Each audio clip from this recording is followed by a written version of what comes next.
Hey, fantastic fam. Welcome to our community where we combine the woo and the work. We are two professional women who believe we can have it all and constantly upgrade ourselves to meet our visions. I'm Kalyani and I've chosen the off-roading path to personal development, being an entrepreneur with the journey of motherhood. I'm an economics postgraduate and I love working with all things mind and money. I've founded and sold one business and I'm now building this business that feels like fun and freedom for life. Hi, I'm Rupali. I'm a numbers nerd turned Reiki master and many other things. I found a passion for all things wellness. I've worked in banking and finance for 15 years and I love combining that knowledge with all things energetics to create impact in a fun, easy way for others. Join us as we share the behind the scenes of us creating wealth, freedom, and magic. Hi everyone, welcome back to another episode of Fantastic Females. I've got a really special guest with me today, Mansi, my cousin, and we've known each other for her whole life because she's younger than me. We're super excited to have this conversation with you, Mansi, because I know you've been through a lot of different things on personal growth, and I thought it'd be really insightful for you to share some nuggets for our listeners. So why don't you introduce yourself? Hi, Rupali. Thank you so much for having me here. It's actually quite an honor to be here. Um, it's funny, as you said, that we've known each other for my whole life. One scenario sort of popped in my mind where when we were younger, we'd sit at the dining room table and there would be like a little joke that would come up and you would start laughing and then I would start laughing and then we'd just have these laughing fits where we wouldn't stop laughing. Anyways, yeah, so we've had a good journey together. Maybe a little bit of an introduction of myself. Um, I have grown up in South Africa with Rupali and the rest of my family. It was a joint family.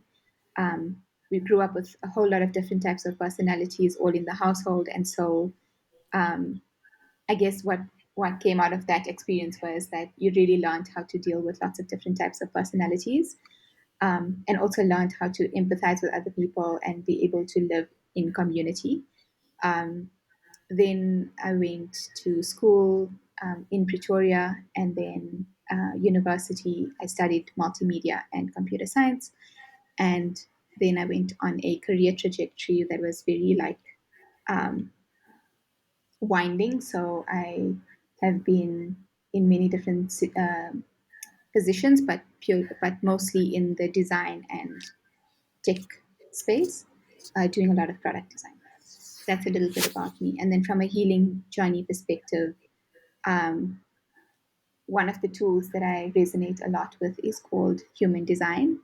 And so I've used that tool quite a bit to try and understand how I interact with my healing journey.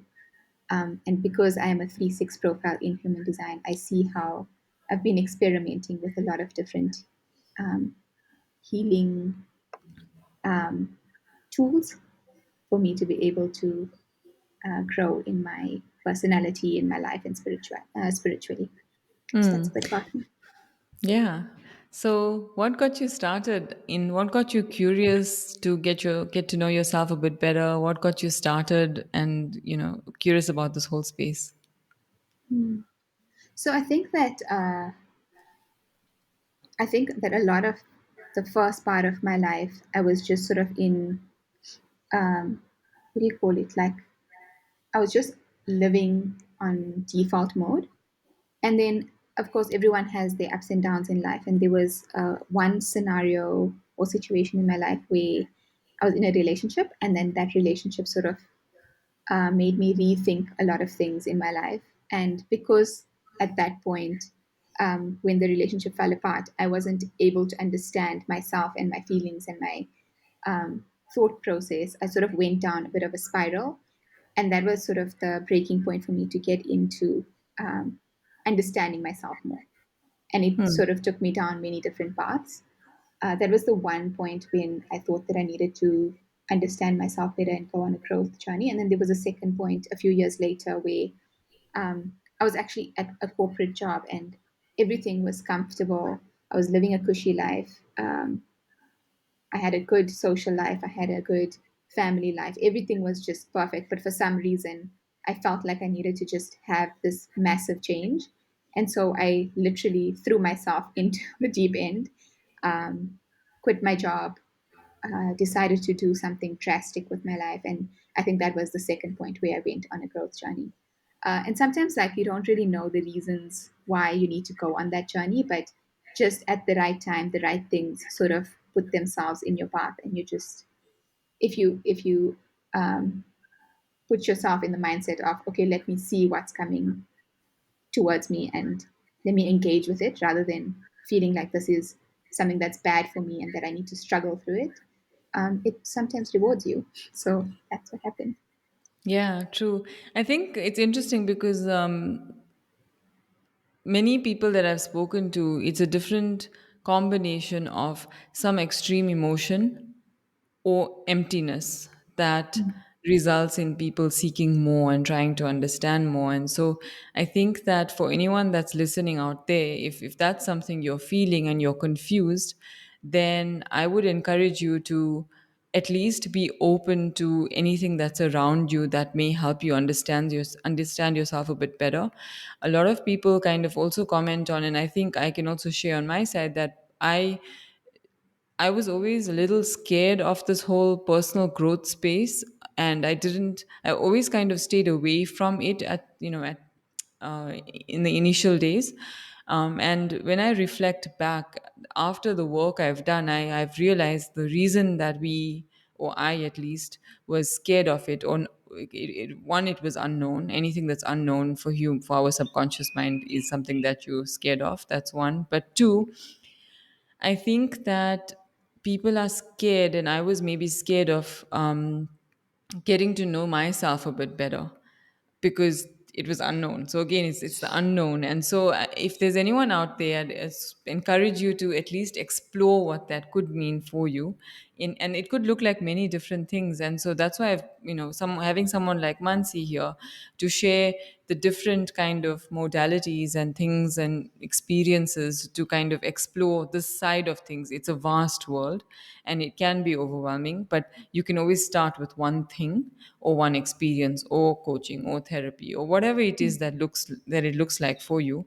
And so Mansi, why don't you share um, some of the things you've explored on your journey, and Mhm. kind of if there's any insight you want to share for anyone's benefit out there, then that'd be good. Sure. Okay, so I guess I'd start with human design, right? So the reason, so I think if you're starting out on your growth journey, often you've already been exposed to many different things. Because just from a uh, spiritual perspective, what I've noticed is that when you are starting to go on a growth journey, it's not that you've chosen it. It actually ends up happening that you've ended up in a situation and something in your life has drastically shifted, and then you start attracting all of these different experiences and content and people who are talking to you about things that you've never really thought about, but you're just resonating with it now. And so your starting point in your growth journey will attract the correct tools and the correct people and the correct guides and content. It's not going to be something that's like you need to logically think through what is the right tool for you or the right subject matter for you, because it's going to come to you and you'll just know that it's the right thing for you because you won't be able to avoid it. Or that's what I've noticed through my experience. Yeah. Um, so the reason It's why, almost like, yeah. sorry, an example that comes to mind is, it's almost like, it's a very shallow example, but let's say you've noticed the new, this matte gray color car that's now been launched, and you look at it and you're like, oh, I like this car, and suddenly it's everywhere. It's almost like that, where you just have to be open to it, and suddenly it's everywhere, right? Exactly, exactly. And I think it's also dependent, like the modalities or the tools that you use is also dependent on your personality. So because I am very much aligned to thinking more and feeling less, like I don't, a lot of my way of dealing with life is more in my mind and less from feeling and sensations. So because I rely so heavily on my mind, human design really resonated for me, which is this. Okay, so the way that I would explain human design is that it enables each individual to see the chart or the way that the human has been created to have certain experiences, to see life through a certain perception, and to be able to engage with different people in a certain way so that they can live out a design that at the end of the day contributes to the whole, which is our whole community. And I don't want to go into the details of what human design is and the technicalities because I don't know if everyone would resonate with it. But the reason why it was important for me to bring that up in this conversation is because one of the aspects of human design is where you have a profile. And your profile basically tells you how you how you would best interact with the world, and not in the sense of this is how you should do it, but more in the sense of this is your profile. Just think back and look at your experiences in the past and see if this design actually resonates with what you've been through in the past. So, because my profile line is 3-6, what that means is that I like experimenting a lot. Like, I need to bump into things and fail. And then I need to learn from it. And then I need to bump into things again and fail and learn from it. And so it's actually quite a, you end up becoming a very resilient person because you know that you're going to be bumping into things and failing the whole time. So, what happened through human design was it helped me accept who I am and my personality and how I'm going to interact with the rest of the world. So, if you are more of a logical and a more thinking based person when you go down your growth and spiritual journey, I put them as one actually. So, then human design was one of the best tools to use and use it as an I think, experiment. yeah, that's what I was about to say. It becomes like a fun experiment. You introduced me to human design, and I look into it Mm. every now and then, still to date, and it's very interesting because it gives you the permission. We don't need external validation. We all know that, but it somehow gives you the permission to be the way you are and to know this is me and this is my authentic self and this is how I operate. And so the freedom that that notion and thought gives you is just immense. It's powerful because Mm. then you own it and then you deliver what you are meant to within that space. And it's not about what I like also, it's not about boxing.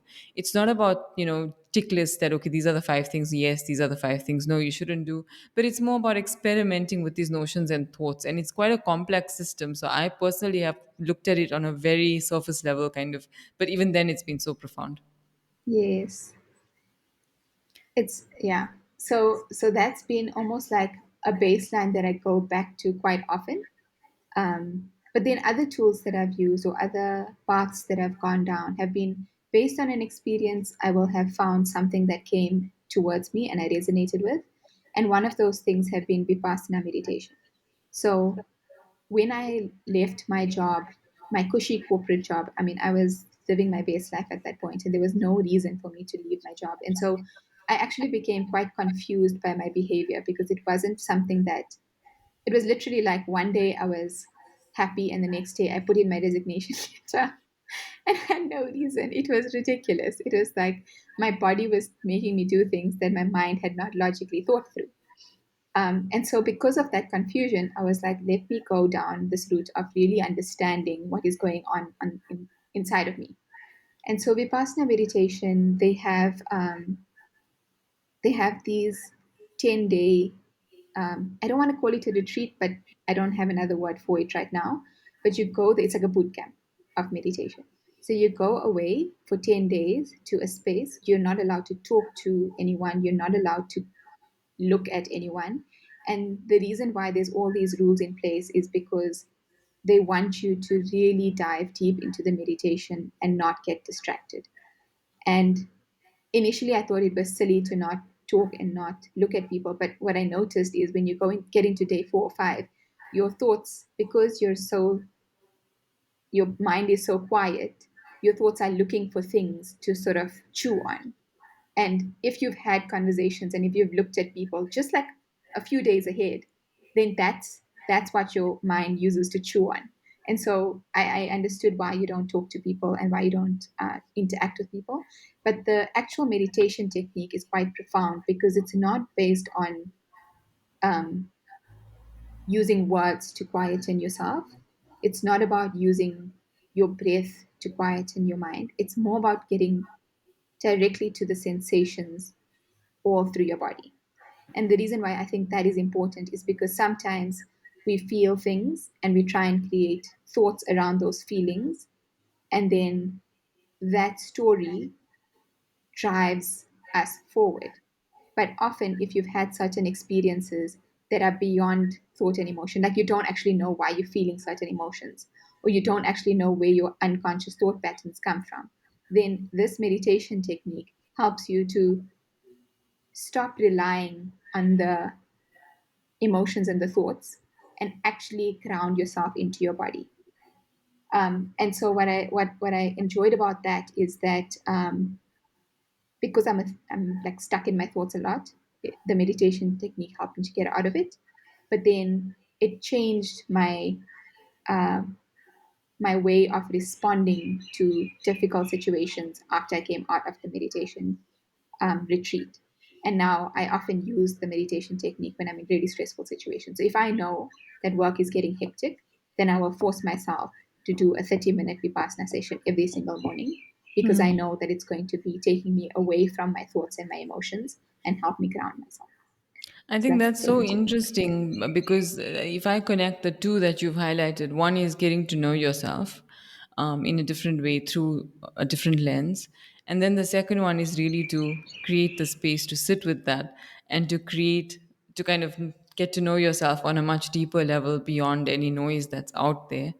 And I guess what you mentioned is it helps you meditation as a topic as a whole, not just Vipassana, but meditation is known to kind of people think it's only for that 30 minutes that you feel the impact, but actually it's training you how to take the space in the moment and react in a different way or respond in a different way, not react to, and it's changing the way your mind operates, your neural pathways. There's a lot of neuroscience around it, which is so beautiful actually, because it's these spiritual practices that we somehow have come across growing up, in different ways, but have not fully understood what it is until we're now adults. And then because our mind does the thinking, we want to be able to, like, I personally was interested in intellectualizing even that concept and knowing what does that do to me, what is it that, Yes. why is it so powerful. And so that's, then now I'm like, I can kind of embrace it holistically in that sense.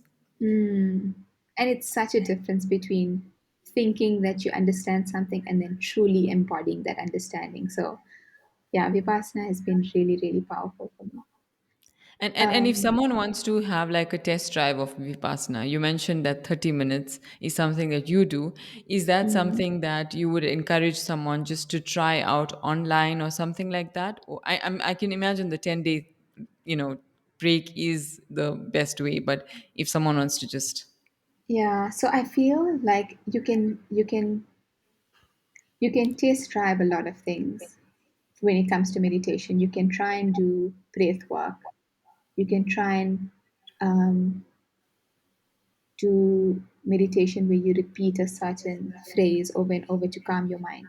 But with the Vipassana technique specifically, I think it's really important to understand how to do it before you do that 30 minute a right, day. got it. And the reason why I think it's important is because it's very easy for you to trick yourself into thinking that you're doing it right when you're starting out. I've been on three retreats, three 10-day retreats. And in the first one, as much as it was really powerful because I learned the technique in those 10 days, when I went back for the second time, I realized that a lot of it was me tricking myself into thinking that I was doing it correctly. Hmm. Um, and it's fine because everything is a bit of an experience and you get deeper and deeper into your practice as you go along. But if even in 10 days when I was learning the practice I was able to trick myself into thinking I'm doing it correctly, and I'm not saying that there's a right and wrong, but what I'm saying is that someone can end up taking something up for 30 minutes a day for like a year and then say Right, I've been doing vipassana for the past year, but actually have you been right, getting the rewards of it while you were doing right. it? So let's do it properly first. I would definitely say do one 10-day Vipassana retreat in your life. Anyone who's listening, just do Yeah. one because it is so powerful, and you can write it off after the 10 days. Say this is not for me. This is ridiculous. these people are just making up stuff, and that's fine. Just have the experience and see how it feels in your body, and then you can write it off if you want. But I Yeah, don't think that it will. sounds, yeah, that's, I mean, I know each time I speak to you, I get a little enticed, but then I've tried a couple of times and there's like a application process for the times that I want to because it's so sold out apparently. So, anyways, so, but Yeah, yeah, but it's so I powerful. it's, What's I his can name? imagine. The gentleman who wrote the book about sapiens. Yeah, I forgot yeah, his name. yeah, He goes for vipassana as well. Like right. this, it's so powerful. Yeah, I can imagine. No, no, definitely. I think there's so many different things, and I think the two that you discussed sound like a good kind of combination of the body, mind, and kind of, taking that forward in terms of the intellectual kind of requirement, the body requirement, the space, the brain, all of that. And so I guess you've kind of alluded to that already, but a thought that I, wanted to kind of ask you about was when life gets quite hectic day to day, because we are here for the human experience. We sometimes do experience that emptiness that we experienced many years ago that may have brought us here, or that Mm. overwhelm, emotional, mental, all of that. So, are there any things that you consistently beyond the 30-minute vipassana? Are there any other things that you do or you would encourage people to do if they're feeling overwhelmed or anything Mm. like that? I have, so those are the two main tools, but I have a toolkit that I tap into because I think depending on what I'm going through or what, okay, so the first thing is that I just like to be more aware of myself, and through the 30-minute vipassana, I am able to create space for myself to become aware of the emotion that I'm feeling when I'm either stressed or emotionally imbalanced or whatever it is, or my thoughts are sort of getting the best of me. So that 30 minutes is very helpful as a starting point. And then what I do is I often rely on my thinking a lot more than my feeling. And that's just because that's the type of person I am. So I will either do journaling, which I've actually noticed is very difficult for me to do. But um, when I know that I'm going through something where I need to sort of get those thoughts out in the open, then I'll go to journaling. I also do a lot of shadow work, and that's another way of also. So you'll notice a pattern. It's all about thinking, but shadow work for me is about making conscious all of the dark, unconscious parts of myself that I've sort of disowned. And the way I do that is I follow a line of questioning to try and understand what is the. Um, there's a book. So there's a book called Existential Kink, and I think it's quite a profound book to read if you're into understanding more about shadow work. But it's essentially telling you that when you're going through difficult situations, sometimes there's a part of you that actually gets a kick out of it. Like there's a part of you that really enjoys you having that terrible experience. And the reason why it enjoys it is because it feels familiar. Like as you mentioned earlier on in this episode, like when something is unfamiliar, you sort of fear it. But because it's familiar, even if it's an uncomfortable or difficult situation, there's some part of you that really enjoys it. And that's why you sometimes attract those kind of experiences as well. So I do a lot of shadow work as well. And then there's a tool called TRE. So once in a while, when I feel like my emotions are getting the better of me and I'm not really sure where they're coming from or how to release them, then I follow a exercise called trauma release exercises. And what that is you follow a few exercises to sort of make your body a little bit more um, like loosen your body, and then you lie down and you put your body in certain positions and you start shaking, and that shaking helps you release certain um, it's emotions, but they're in the pattern, they're in the form of movement. So sometimes you might see like when a bear is in a stressful situation, they will freeze or they will do whatever they need to do. They'll fight, but then once they have left that situation, they'll like move, like the whole body will move. And it's about like releasing all of the pent up energy that was sitting inside of your body. And so I do that once a week when I have pent up emotions, and that's also been quite helpful. There's no logical reasoning of why all of these things are helpful, but I find them um, helpful in the sense that it feels like I'm releasing any tension that I don't need to be sitting with. Yeah, no, I think the beautiful thing about this whole space is, like I mentioned earlier, it's so vast. And so Mm. what that means is that everyone has a different angle from which they experience these things, and everyone may have a different requirement of these kind of tools and these modalities or whatever you call it. And so I think that while, because it's so vast, it can be overwhelming, and you either want to do everything at once because you're ready, you want to change now, but then I guess Mm. that teaches you the patience to let it be. um, or it's about kind of wanting, or just not doing anything at all because you're scared and you don't know where to start. So I think that what I would personally encourage anyone that's kind of feeling some kind of void in their life, or overwhelm, or something they're not be able to work out, repeated patterns, whatever it is, take that step, figure out what that starting point is for you, and something like a human design or something like that is actually a fun concept to play with, so it's not overwhelming. There's many different starting points that you could do. I had a coach that I just ended up seeing, who led me through different exercises, and I left with my mind blown each time I went, because I was like, oh my goodness, what is this world? To a point where I trained up in whatever modality that she was using, because I was like, what is this? Why have I never known it? And my background is maths and stats, so this whole world was pretty new. And so I think I would just encourage you to really explore what resonates with you. And I think as we wrap up, Mansi, are there any parting thoughts or anything you'd like to say to anyone that's like on the fence about, moving ahead or in this direction? I think the only thing that I would say is, when you reach a point where you feel like you want to go on a growth journey, it's often because you are ready. And then it's about taking really, really small steps while loving yourself and being not being horrible to yourself if you're not moving fast enough or if the clarity isn't coming soon enough. It's small steps in any direction, and it will snowball into something that's very helpful if you're just patient and kind to yourself as you go on this journey. Yeah, good. No, thank you so much for sharing some of your experiences. This is like probably the tip of the iceberg of what you've shared, but I think it'll be so insightful for our listeners. And I think that it's such an important conversation to have. And so thank you for making the time. And we hope to see you on another podcast, on other topics. Thank you so much for having me. Thank you.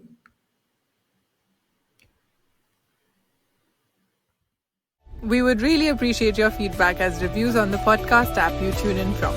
Support us also by sharing this podcast with 3 of your besties who would benefit from being fantastic.